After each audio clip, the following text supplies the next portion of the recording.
Hello guys, ಇಂದಿನ ವಿಡಿಯೋದಲ್ಲಿ ಸಂಸ್ಕೃತ ಸ್ವರ ಸಂಧಿ ಎಂದರೇನು ಮತ್ತು ಅದರ ವಿಧಗಳನ್ನು ನೋಡಿದ್ವಿ.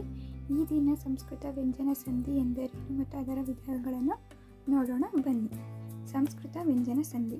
ಸಂಸ್ಕೃತ ವ್ಯಂಜನ ಸಂಧಿಗಳಲ್ಲಿ ಒಟ್ಟು 3 ವಿಧಗಳು. ಅವುಗಳೆಂದರೆ ಜಶ್ತ್ವ ಸಂಧಿ, ಶ್ಚುತ್ವ ಸಂಧಿ ಮತ್ತು ಅನುನಾಸಿಕ ಸಂಧಿ. ಹಾಗಾದರೆ ಈಗ ಜಶ್ತ್ವ ಸಂಧಿ ಎಂದರೇನು ಅಂತ ನೋಡೋಣ ಬನ್ನಿ.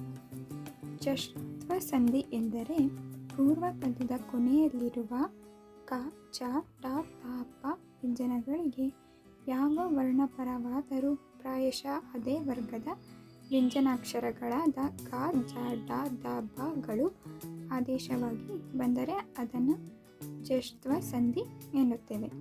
ಪೂರ್ವ ಪದ ಕೊನೆ, ಇಲ್ಲಿ ನೋಡ್ಬೋದು ನಾವು ಇದನ್ನು ವಾಕ್ ಅನ್ನೋದು ಪೂರ್ವ ಪದ ಅಂತ ಕರಿತೀವಿ. ಈಶ ಅನ್ನೋದು ಉತ್ತರ ಪದ. ಇಲ್ಲೂ ಕೂಡ ಅಚ್ಚ ಅನ್ನೋದು ಪೂರ್ವ ಪದ, ಅಂತ ಅನ್ನೋದು ಉತ್ತರ ಪದ. ಮೊದಲನೇ 2 ಪದವನ್ನು ಪೂರ್ವ ಪದ, ನೆಕ್ಸ್ಟ್ ಎರಡನೇ 2 ಪದವನ್ನು ಉತ್ತರ ಪದ ಎಂದು ಕರೆಯುತ್ತೇವೆ. ಇಲ್ಲಿ ಏನು ಕೊಟ್ಟಿದ್ದಾರೆ? ಪೂರ್ವ ಪದದ ಕೊನೆಯಲ್ಲಿರುವ ಕ, ಚ, ಟ, ತ, ಪ ವ್ಯಂಜನಗಳು. ಈ 5 ವ್ಯಂಜನಗಳಿಗೆ ಕ, ಚ, ಟ, ತ, ಪ ವ್ಯಂಜನಗಳಿಗೆ ಯಾವುದೇ ಅಕ್ಷರ, ವರ್ಣ ಅಂದರೆ ಅಕ್ಷರ, ಯಾವುದೇ ಅಕ್ಷರಗಳು ಪರವಾದರೂ ಅದೇ ವರ್ಗದ ವ್ಯಂಜನಾಕ್ಷರಗಳಾದ ಗ, ಜ, ಡ, ದ, ಬಗಳೇ ಆದೇಶವಾಗಿ ಬರುತ್ತವೆ.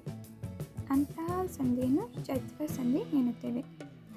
ಯಾವ ಅಕ್ಷರ ಬರ್ತಿದೆ ಅಂತ ಅಲ್ಲೇನೂ ರೂಲ್ಸ್ ಇಲ್ಲ. ಯಾವುದೇ ಅಕ್ಷರ ಪರವಾದರೂ ಯಾವುದು ಬರುತ್ತೆ ಆದೇಶವಾಗಿ ಅದೇ ವರ್ಗದ ವ್ಯಂಜನಾಕ್ಷರಗಳಾದ ಗ, ಜ, ಡ, ದ, ಬಗಳು ಆದೇಶವಾಗಿ ಬರುತ್ತದೆ. ಕಾಗೆ ಗ, ಚಾಗೆ ಜ, ಟಾಗೆ ಡ, ತಾಗೆ ದ, ಪಾಗೆ ಬ ವ್ಯಂಜನಾಕ್ಷರಗಳು ಆದೇಶವಾಗಿ ಬಂದರೆ ಅಂತಹ ಸಂಧಿಯನ್ನು ಜಶ್ತ್ವ ಸಂಧಿ ಎನ್ನುತ್ತೇವೆ. ಇಲ್ಲಿ ಉದಾಹರಣೆ ನೋಡಿದರೆ ನಿಮಗೆ ಇನ್ನೂ ಕ್ಲಿಯರಾಗಿ ಅರ್ಥ ಆಗುತ್ತೆ. ಇಲ್ಲಿ ನೋಡ್ಬೋದು ವಾಕ್ ಪ್ಲಸ್ ಈಶಾ, ವಾಗೀಶ. ಇಲ್ಲಿ ಕಾಗೆ ಯಾವುದು ಬಂದಿದೆ? ಇಲ್ಲಿ ಕ ಬಂದಿದೆ. ಪೂರ್ವ ಪದದ ಕೊನೆಯಲ್ಲಿರುವ ಕ ಬಂದಿದೆ. ಇಲ್ಲಿ ಯಾವ ವರ್ಣ ಪರವಾಗಿದೆ ನಮಗೆ ಬೇಡ, ಯಾವುದೇ ವರ್ಣ ಪರವಾಗ್ಬೋದು. ಇಲ್ಲಿಗಾದರೆ ಯಾವುದು ಆದೇಶವಾಗಿ ಬಂದಿದೆ? ಗ ಬಂದಿದೆ. ಕಾಗೆ ಗ. ಅದೇ ರೀತಿ ಚಾಗೆ ಜ, ಅಚ್ ಪ್ಲಸ್ ಅಂತ ಅಜಂತ, ಚಾಗೆ ಜ. ಅದೇ ರೀತಿ 3ನೇ ಎಕ್ಸಾಂಪಲ್ ನೋಡೋದಾದರೆ ಸತ್ ಪ್ಲಸ್ ಭಾವ, ಸದ್ಭಾವ. ತಾಗೆ ಬ ಬಂದಿದೆ. ಮುಂದಿನ ಸಂಧಿ ನೋಡೋದಾದರೆ ಶ್ಚುತ್ವ ಸಂಧಿ. ಶ್ಚುತ್ವ ಸಂಧಿ ಎಂದರೆ ಪೂರ್ವ ಪದದ ಕೊನೆಯಲ್ಲಿರುವ ಸ, ಕಾರ ಮತ್ತು ತ ವರ್ಗಾಕ್ಷರಗಳ ಮುಂದೆ ಶಾಕಾರ ಮತ್ತು ಚ ವರ್ಗಾಕ್ಷರಗಳು ಬಂದರೆ ಸಾಕಾರಕ್ಕೆ ಶಾಕಾರವು ತ ವರ್ಗಾಕ್ಷರಗಳಿಗೆ ಚ ವರ್ಗಾಕ್ಷರಗಳು ಆದೇಶವಾಗಿ ಬರುತ್ತದೆ. ಇದನ್ನು ಶ್ಚುತ್ವ ಸಂಧಿ ಎನ್ನುವರು. ಇದು ಡೆಫಿನೇಷನ್ ನೋಡಿದ್ರೆ ಸ್ವಲ್ಪ ಕನ್ಫ್ಯೂಷನ್ ಆಗ್ಬೋದು. ಅಂದರೆ ಈಸಿ ಮೆಥಡಲ್ಲಿ ನಾನು ಹೇಳ್ಕೊಡ್ತೀನಿ ನೋಡಿ. ಸಾಕಾರಕ್ಕೆ ಶಾಕಾರ ಬರಬೇಕು. ತ ವರ್ಗಾಕ್ಷರಗಳಿಗೆ ಯಾವ್ದು ಬರಬೇಕು? ಚ ವರ್ಗಾಕ್ಷರಗಳು ಬಂದರೆ ಆದೇಶವಾಗಿ ತಾಗೆ ಚ ವರ್ಗಾಕ್ಷರಗಳು ಆದೇಶವಾಗಿ ಬಂದರೆ ಸಾಗೆ ಶಾಕಾರವು ಬಂದರೆ ಅದನ್ನು ಶ್ಚುತ್ವ ಸಂಧಿ ಎನ್ನುವರು. ಈಸಿ ವೇಲ್ ನೆನಪಿಟ್ಕೊಳ್ಳೋದಾದರೆ ಸಾಕಾರಕ್ಕೆ ಶಾಕಾರವು, ತ ವರ್ಗಾಕ್ಷರಗಳಿಗೆ ಚ ವರ್ಗಾಕ್ಷರಗಳು ಆದೇಶವಾಗಿ ಬರಬೇಕು. ಅಂತಹ ಸಂಧಿಯನ್ನು ಶ್ಚುತ್ವ ಸಂಧಿ ಎನ್ನುವರು. ಉದಾಹರಣೆ ನೋಡಿದರೆ ನಾನು ಹೇಳಿರೋದು ನಿಮಗೆ ನೀಟಾಗಿ ಅರ್ಥ ಆಗುತ್ತೆ. ಸತ್ ಪ್ಲಸ್ ಜನ ಸಜ್ಜನ, ಶರತ್ ಪ್ಲಸ್ ಚಂದ್ರ ಶರಶ್ಚಂದ್ರ, ಮನಸ್ ಪ್ಲಸ್ ಶುದ್ಧಿ ಮನಃಶುದ್ಧಿ. ಇಲ್ಲಿ ನೋಡ್ಬೋದು ಸಾಗೆ ಯಾವ್ದು ಬಂದಿದೆ? ಶಾ ಬಂದಿದೆ. ಸಾಕಾರಕ್ಕೆ ಶಾಕಾರ, ತ ವರ್ಗಾಕ್ಷರಕ್ಕೆ ಯಾವ್ದು ಬಂದಿದೆ? ಚ ವರ್ಗಾಕ್ಷರ ಆದೇಶವಾಗಿ ಬಂದಿದೆ. ಶರತ್ ಪ್ಲಸ್ ಚಂದ್ರ ಶರಶ್ಚಂದ್ರ, ಸತ್ ಪ್ಲಸ್ ಜನ ಸಜ್ಜನ. ಇದಾಗಿತ್ತು ಶ್ಚುತ್ವ ಸಂಧಿ. ಮುಂದಿನ ಸಂಧಿ ನೋಡೋಣ, ಅನುನಾಸಿಕ ಸಂಧಿ.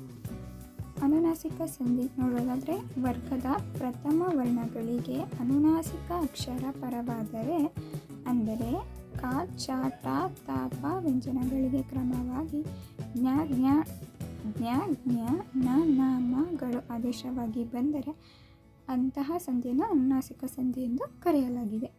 ಇಲ್ಲಿ ನೋಡ್ಬೋದು ಅನುನಾಸಿಕ ಅಕ್ಷರ ಪರವಾದರೆ, ಅಂದರೆ ಕ, ಚ, ಟ, ತ, ಪ ವ್ಯಂಜನಗಳು.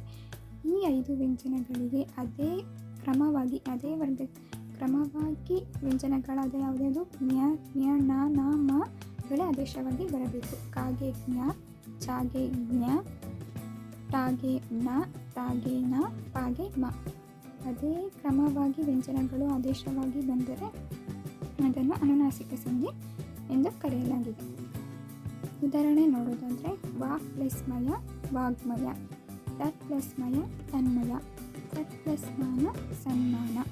ಕಾಗೆ ಯಾವ್ದು ಬಂದಿದೆ ಇಲ್ಲಿ ಫಸ್ಟ್ ನೀವು ನೋಡ್ಬೋದು, ವಾಕ್ ಪ್ಲಸ್ ಮಯ ವಾಗ್ಮಯ. ಕಾಗೆ ಜ್ಞ ಬಂದಿದೆ ನೋಡಿ. ಅದೇ ವ್ಯಂಜನ ಕಾ ವ್ಯಂಜನಕ್ಕೆ ಕ್ರಮವಾಗಿ ಜ್ಞ ವ್ಯಂಜನನೇ ಆದೇಶವಾಗಿ ಬರಬೇಕು. ಅದೇ ರೀತಿ ಬಂದಿದೆ. ಕಾಗೆ ಜ್ಞ ಬಂದಿದೆ. ತತ್ ಪ್ಲಸ್ ಮಯ ತನ್ಮಯ, ತಾಗೆ ನ ಬಂದಿದೆ. ಸತ್ ಪ್ಲಸ್ ಮಾನ ಸನ್ಮಾನ, ತಾಗೆ ನ ಬಂದಿದೆ. ಅದೇ ವ್ಯಂಜನಗಳು ಕ್ರಮವಾಗಿ ಆದೇಶವಾಗಿ ಬಂದರೆ ಅದನ್ನು ಅನುನಾಸಿಕ ಸಂಧಿ ಎನ್ನುವರು. ಅನುನಾಸಿಕ ಅಕ್ಷರಗಳು ನೋಡಿದ್ವಿ ಅಲ್ವಾ, ಜ್ಞ ಜ್ಞ ನ ನ ಮ ಅವೆಲ್ಲ ಅನುನಾಸಿಕ ಅಕ್ಷರಗಳು ಅಂತಲೂ ಕರಿತೀವಿ. ಅದಕ್ಕಾಗಿ ಇದನ್ನು ಅನುನಾಸಿಕ ಸಂಧಿ ಎಂದು ಕೂಡ ಕರೆದಿದ್ದಾರೆ. ವ್ಯಂಜನ ಸಂಧಿಗಳಲ್ಲಿ ನೀವು ಡೆಫಿನೇಷನ್ ನೋಡ್ಕೊಳ್ಳೋದಕ್ಕಿಂತ ಅರ್ಥ ಮಾಡ್ಕೊಳ್ಳಿ ಮತ್ತು ಇದನ್ನು ಉದಾಹರಣೆಗಳನ್ನು ನೀಟಾಗಿ ಅರ್ಥ ಮಾಡ್ಕೊಳ್ಳಿ. ಉದಾಹರಣೆಗಳನ್ನು ಜಾಸ್ತಿ ಎಕ್ಸಾಮು ಫಾರ್ ಎಕ್ಸಾಂಪಲ್ ಇವಾಗ ಬರ್ತಾ ಇದೆ PUC ಆಗಿರ್ಬೋದು ಮತ್ತು SSLC ಎಕ್ಸಾಮ್ಸ್ ಎಲ್ಲ ಬರ್ತಾ ಇದೆ. ಆ ಎಕ್ಸಾಮ್ಸ್ ಎಲ್ಲ ಜಾಸ್ತಿ ಅವರು ಡೆಫಿನೇಷನ್ ಕಡೆ ಕಾನ್ಸಂಟ್ರೇಟ್ ಮಾಡಲ್ಲ. ಡೆಫಿನೇಷನ್ಗಿಂತ ಉದಾಹರಣೆನ ನೀವು ಡೆಫಿನೇಷನ್ನ ಅರ್ಥ ಮಾಡ್ಕೊಂಡು ಉದಾಹರಣೆನೆಲ್ಲ ನೀಟಾಗಿ ನೆನಪಿಟ್ಕೊಂಡು ಅರ್ಥ ಮಾಡ್ಕೊಳ್ಳಿ. PUC ಮತ್ತು SSLC ಎಕ್ಸಾಮ್ಸಲ್ಲೆಲ್ಲ ಅವರು ಜಾಸ್ತಿ ಡೆಫಿನೇಷನ್ಗಿಂತ ಎಕ್ಸಾಂಪಲ್ಸ್ ಜಾಸ್ತಿ ಕೊಟ್ಟಿರ್ತಾರೆ. ಲೈಕ್ MCQs ಆಗಿರ್ಬೋದು, ಮಲ್ಟಿಪಲ್ ಚಾಯ್ಸಲ್ಲಿ ಆಗಿರ್ಬೋದು, 1 ಮಾರ್ಕಲ್ಲ. ಸೊ ನೀವು ಆದಷ್ಟು ಎಕ್ಸಾಂಪಲ್ಸ್ನ ನೀಟಾಗಿ ನೋಡ್ಕೊಳ್ಳಿ, ಸ್ಕೋರ್ ಮಾಡಿ. ಸಂಧಿ ಎಂದರೇನು, ಸಂಧಿ ವಿಧಗಳು ಮತ್ತು ಕನ್ನಡ ಸಂಧಿ, ಸಂಸ್ಕೃತ ಸಂಧಿ ಎಲ್ಲ ನೋಡಿದ್ವಿ. ಸಂಧಿ ಭಾಗ ಇಲ್ಲಿಗೆ ಮುಗಿದಿದೆ. ದಿನ ಕನ್ನಡ ವ್ಯಾಕರಣದಲ್ಲಿ ಮತ್ತೆ ಸಿಗೋಣ. ಈ ವಿಡಿಯೋ ನಿಮಗೆ ಇಷ್ಟ ಆಗಿದ್ದರೆ ಮತ್ತು ಯೂಸ್ಫುಲ್ ಅನಿಸಿದರೆ ಹೀಗೆ ನಮ್ಮ ಚಾನಲ್ಗೆ ಸಪೋರ್ಟ್ ಮಾಡಿ. ಮುಂದಿನ ವಿಡಿಯೋದಲ್ಲಿ ಸಿಗೋಣ. ಲೈಕ್ ಮಾಡಿ, ಶೇರ್ ಮಾಡಿ, ಕಮೆಂಟ್ ಮಾಡಿ ಮತ್ತು ಸಬ್ಸ್ಕ್ರೈಬ್ ಮಾಡೋದನ್ನು ಮರಿಬೇಡಿ. ನೀವು ಸಬ್ಸ್ಕ್ರೈಬ್ ಮಾಡಿದಷ್ಟು ನಮಗೆ ಇನ್ನು ನೆಕ್ಸ್ಟ್ ಬೇರೆ ಬೇರೆ ಯೂಸ್ಫುಲ್ ವೀಡಿಯೋಸ್ ಮಾಡಬೇಕು ಅಂತ ಅನಿಸುತ್ತೆ. ಪ್ಲೀಸ್ ಸಬ್ಸ್ಕ್ರೈಬ್ ಮಾಡ್ಕೊಳ್ಳಿ. ಮುಂದಿನ ವಿಡಿಯೋದಲ್ಲಿ ಸಿಗೋಣ. Thank you for watching.